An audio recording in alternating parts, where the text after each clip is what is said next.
Welcome to Chris Cook for You Too. Today we're going to be doing lima beans, and I'm going to do it with a ham bone that I had left over from last Christmas.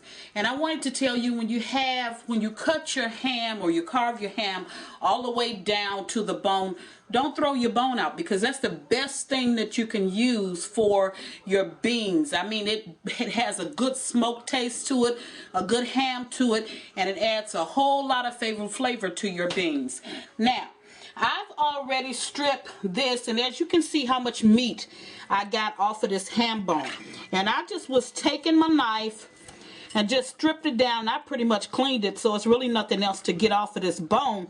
But I'm going to throw the bone in the pot anyway. I have some boiling water back here, and what I did when I took it out of the freezer is I just put it into my boiling water so it could add some extra flavor.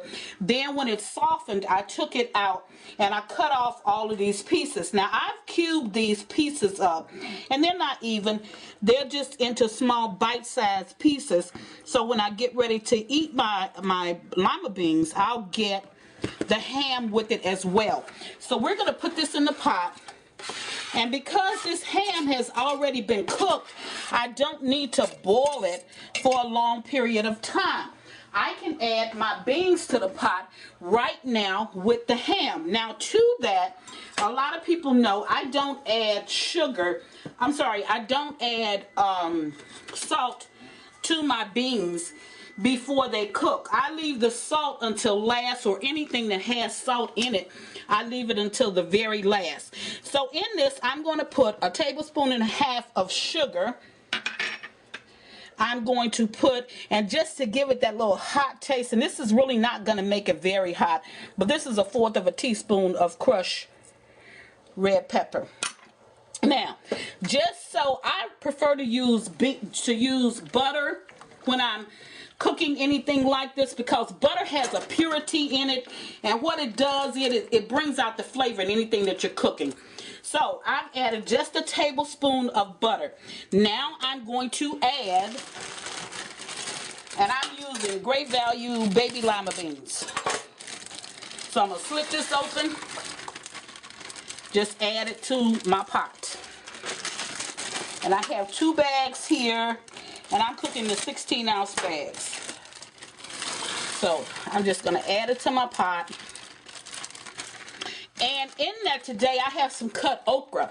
And what okra does, if you add it in the beginning, it'll help to bring that cream into your beans as well.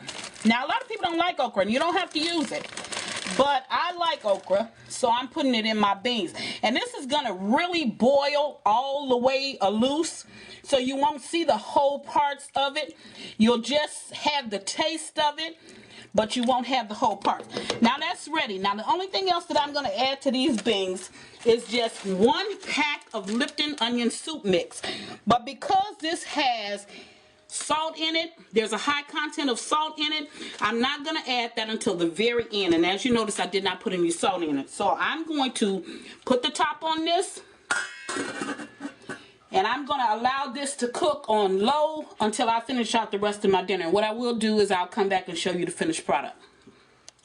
Okay, we're back, and the beans are done. So I told you I would show you how to dish up a bowl of it, and I like to do that now. So we're going to pull it to the front, and I did 15 minutes prior to the end of cooking, I did put the Lipton onion soup mix over in the pot just to give it some added flavor. Now, I'm going to dish up some of these beans.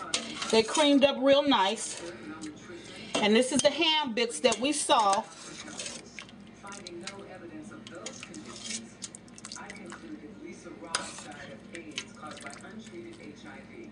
Okay, bigger pieces of chunks of ham.